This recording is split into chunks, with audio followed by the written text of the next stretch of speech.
इन्नल हम्दुलिल्लाह वस्सलातु वस्सलामु अला रसूलिल्लाह व अला आलिहि व स्वहबिहि अजमईन। अऊज़ु बिल्लाहिस समीइल अलीम मिनश शैतानिर रजीम।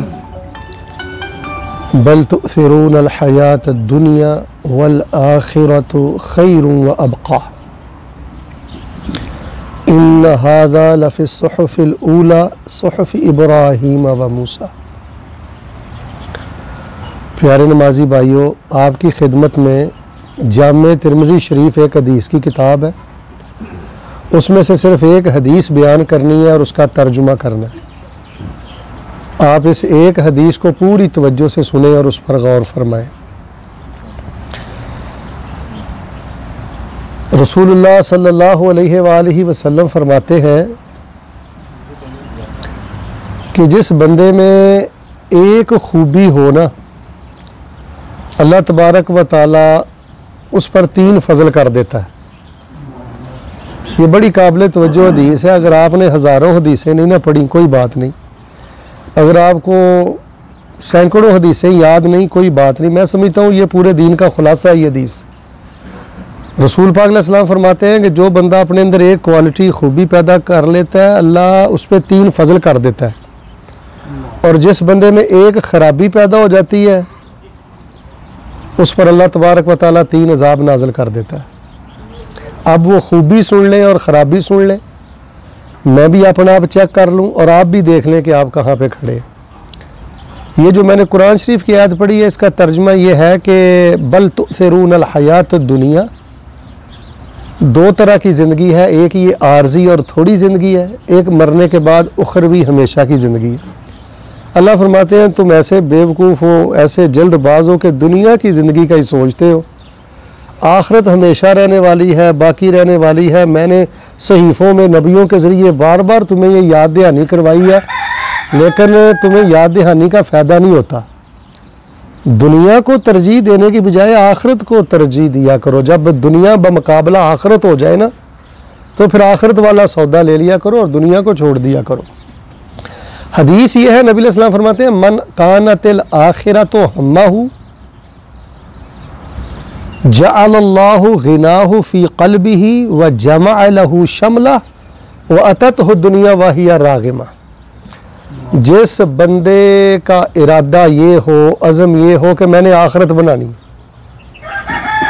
मैंने अपनी मौत की तैयारी करनी है, कब्र को रोशन करना है, क़यामत की तलखियों से बचना है, जहन्नम से बचना है, अल्लाह के रसूल पाक अलैहि सलाम का बड़े अरसे के बाद सामना होगा तो उस दिन की शर्मिंदगी से बचना है। फरमाया जिस बंदे को हमा वक्त ये गम, ये फ़िक्र और चिंता लगी रहे ना कि आखिरत बन जाए, आखिरत बन जाए, अल्लाह ताला दुनिया में उस पर 3 इनाम करते हैं। कौन से? जअलल्लाहु गिनाहु फ़ी क़ल्बिही।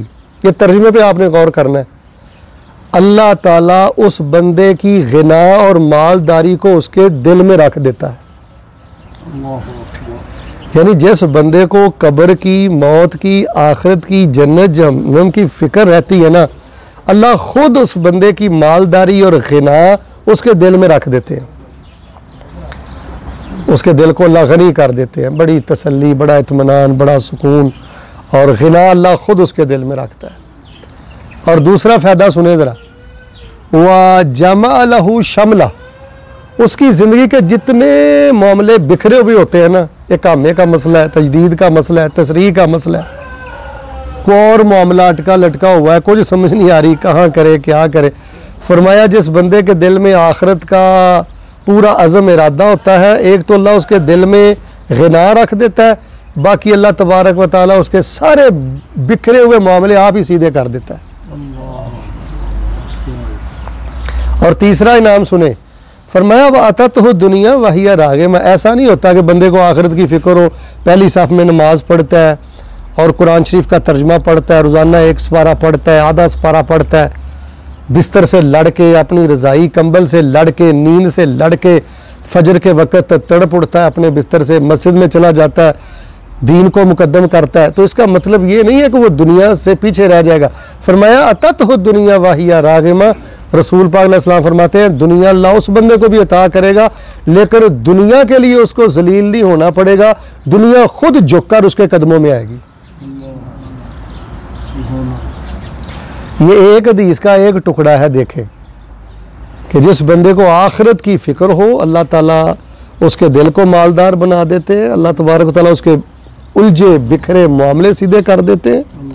और तीसरी बात यह है कि दुनिया उसके पास भी आती है, लेकिन उसको दुनिया के लिए जलील नहीं होना पड़ता, कमीना नहीं होना पड़ता। और अगला टुकड़ा सुने तवज्जो से, फरमाया वमन कानत दुनिया हम्मा हूँ, और जिसको हर वक्त दुनिया की है, रियाल, पेट, जेब, पैसा, उसको कभी ख्याल ही नहीं आया मैं परदेश में बैठा हूँ, पता नहीं मेरा जिस्म सलामत जाना है कि नहीं जाना है, कि मेरी लाश जानी। रियाज से कितनी लाशें गई हैं पाकिस्तान और इंडिया, कितने जवान गए हैं। वो बिल्कुल वो परदेश में आके भूला हुआ है, उसके दिलो दिमाग में यही बात बैठी है, बस कमाना है दिन रात। फजर जाती है जाए, जोर जाती है जाए। अल्लाह की कसम मैं आपकी बात नहीं करता, आप जहाँ रहते हैं लोगों को चेक करें, उनको नमाज का तर्जुमा नहीं आता। मैं आपको दर्जनों नमाजी ऐसे दिखा सकता हूँ, 30-30 साल उनकी उम्र है, अत्ताहियातु लिल्लाह वस्सलावातु वत्तय्यिबातु, तोते की तरह रट्टा है, उनको कोई नहीं पता इसका माना क्या है। और दुनिया के गधे हैं, दुनिया के लिए अंधे हैं, सारा दिन एक कर देते हैं, सारी रात फेसबुक पे गुजार देते हैं, कभी नहीं उनको ख्याल आया कि अल्लाह का भी हक देना है। तो फरमाया जो बंदा ये हमाकत कर लेता है ना, कि दुनिया सवार कर लेता अपने ऊपर, अल्लाह फिर क्या करते हैं, जअलल्लाहु फ़क़रहु बैन ऐनई, वो दिन रात कमाता रहे, फ़ायदा कोई नहीं होता। क्यों? अल्लाह खुद उसकी फ़कीरी और मोहताजी को उसको 2 आंखों के सामने रख देता है। वो सैर होता ही नहीं, उसका मन भरता ही नहीं। हमारे नौजवानों का बेड़ा गर्क हो गया, तबाह हो गए, सैर ही नहीं होते, शराब ही नहीं होते, अल्हम्दुलिल्लाह ही नहीं दिल से कहते, शुक्र ही नहीं है, बस वो एक लालच है, जोड़ना है जोड़ना है, ये लेना है ये लेना है ये लेना है। अल्लाह कहता है मैं फ़कीरी रख देता हूँ, वो सैर होते ही नहीं। क्यों? कि इस बंदे ने नमाज को पीछे किया, कुरान को पीछे किया, कब्र को पीछे किया, आखिर जैसी हकीकत को पीछे किया। हम फिर फ़कीरी इसकी निगाहों के सामने रख देते हैं, ये सैर नहीं होता। अल्लाह अकबर, अस्तग़फिरुल्लाह। और अगला जुमला सुने, फरमाया वफ़र्रक़ल्लाहु अलैहि शमलहु कमा क़ाल, फरमाया अल्लाह उसके सारे मामले बिगाड़ के रख देता है, कभी नहीं पूरी पड़ती, कभी नहीं सीधी पड़ती। बेनमाज बंदा जो होता है ना, या जिसको कब्र की फ़िक्र नहीं होती, उसके ज़हन में पता क्या होता है कि ये जो सफ़े अव्वल के नमाजी हैं, जो रातों को उठ के रोते हैं, जो तहज्जुद, ये तो मौलवी किस्म के लोग हैं, सूफ़ी किस्म के लोग हैं, ये बेवकूफ़ किस्म के लोग हैं, इनको क्या पता दुनिया क्या होती है। दुनियादार तो हम हैं, यूट्यूब देखते हैं, फेसबुक देखते हैं, जब चाहे जिसको चाहे गालियाँ निकालते हैं, याशी बदमाशी करते हैं, दुनिया तो हम इंजॉय करते हैं। अल्लाह ताला फरमाते हैं नहीं, हम दुनिया के सारे मामले बिगाड़ के रख देते हैं, बरकत ही ख़त्म कर देते हैं। और तीसरी बड़ी काबिल तवज्जो बात है, फरमाया दुनिया भी अल्लाह फिर उसको उतनी ही देता है जितनी उसके नसीब में होती है। ये नहीं है कि नमाज छोड़ के, कुरान छोड़ के, दीन छोड़ के कोई दुनिया ज़्यादा मिलती है, मिलता वही है जो नसीब में। एक दाना अल्लाह कहते हैं हम ज़्यादा नहीं देते। कोई बेनमाज ये समझता है ना कोई रियाल ज़्यादा मिल जाएंगे, मतलब कोई पैसे, ना ना ना, मिलना भी वही कुछ है। तो मेरे प्यारे भाइयों, यकीन माने इस वक्त इंसानियत का, मुसलमानों का सबसे बड़ा इशू यह है कि आखिरत को इग्नोर ही नहीं कर दिया हमने। हमारे किसी अमल से नज़र ही नहीं आता कि हमने को कब्र में जाके अल्लाह को हिसाब देना है, को अल्लाह की बारगाह में पेश होना है। निगाह देख लें कैसे आवारा है, ज़बानें कैसे आवारा हैं। और अहमद नईम साहब, अल्लाह पाक इनके माल जान में बरकत फरमाए, इन्होंने हमें खाना खिलाया, अल्लाह इनको जन्नत के खाने नसीब फरमाए। भाई अब्दुल मालिक को अल्लाह जज़ाए खैर दे। हम यही बैठे बातें कर रहे थे, इस वक्त इस्लाम की तरक्की में सबसे बड़ी रुकावट हमारे मुसलमान नौजवान हैं। वो बेगैरत हैं, बेहया हैं, बेनमाज हैं, बदतमीज़ हैं। उनको कोई एहसास नहीं है कि अल्लाह के हुजूर पेश होना है। जिस अल्लाह ने जवानी दी है, ज़िंदगी दी है, तो बस ये मैं समझता हूँ जी एक हदीस काफ़ी है। आप पाक सरजमीन पे हैं, कोशिश करें, अल्लाह आसानी करे तो बार बार उम्रे करते रहें, बैतुल्लाह जाते रहें। मैं ऐसे वैसे बदबख्त बदनसीब भी जानता हूँ, 5-5 साल से उन्होंने एक उम्रा नहीं किया, यानी 5-5 साल में एक उम्रा नहीं किया। कोशिश करें 6 माह के बाद, अपने अपने वसाइल के मुताबिक, महीने के बाद, 6 माह के बाद, साल के बाद ज़रूर जाएं वहाँ कुछ वक्त। ये आपकी असल कमाई है। रियाल असल कमाई नहीं है, आपने यहीं छोड़ जाना। मैं आपको दर्जनों नौजवान बतलाता हूँ, वो कारी साहब सारी ज़िंदगी रियाल कमाते रहे, जब वापस गया भाई काबज़ हो गया, कत्लो गारत हो गई, सब कुछ छीन लिया। जवानी सऊदिया में गुजार के गए हैं, उन्होंने कहा भाई हमारे किधर रियाल, उसने कहा चलो काम करो, इधर लेने के आए हो तुम। फिर अल्लाह ताला बंदे को दुनिया में भी इबरत का निशान बना देता है। तो इस हदीस के सुनाने का मकसद यह है जी, अगर नमाज का तर्जुमा नहीं आता तो वो पढ़ो, फजर की नमाज जमात से पढ़ो, सिला रहमी करो, और हमा वक्त ठीक है इकामे की फ़िक्र होनी चाहिए, अपने मामलात की भी फ़िक्र होनी चाहिए, लेकिन हमा वक्त गवर्नमेंट की पॉलिसियों पे तबसरे करते रहना, हमा वक्त इन चीज़ों में उलझे रहना जिनसे हमारा सरोकार ही कोई नहीं है। ना हमने कोई हालात ख़राब किए हैं, ना हमने ठीक करने हैं, हम ज़ाती तौर पे ठीक हो जाएंगे, बहुत बड़ा जिहाद और बहुत बड़ी कामयाबी है। और मैंने जितने नखट्टू देखे हैं ना जी हाजी साहब, उनकी ज़बानें उतनी लंबी देखी हैं। संजीदा बंदे, बाअमल बंदे, वो बड़े एहतियात से ज़बान खोलते हैं और अपनी राय देते हैं, और जितने चुड्डू और नखट्टू किसी ना काम के बेनमाज, उनकी ज़बानें इतनी लंबी होती हैं, वो गवर्नमेंट की पॉलिसियों से लेकर मौलवियों तक, यानी किसी को माफ़ी नहीं है। तो अल्लाह तबारक व तआला के हुजूर दुआ है जी, थोड़ी ज़िंदगी है, पता नहीं अभी हवा निकल जानी है जी, मत समझो कि अभी शादी होनी है, मत समझो कि अभी बच्चे होने हैं, मत समझो कि वो पाकिस्तान, ये बहुत बड़ा धोखा है शैतान का। कल किसने देखी है मेरे भाई। तो बस अपने हम वक्त तैयारी में रहें।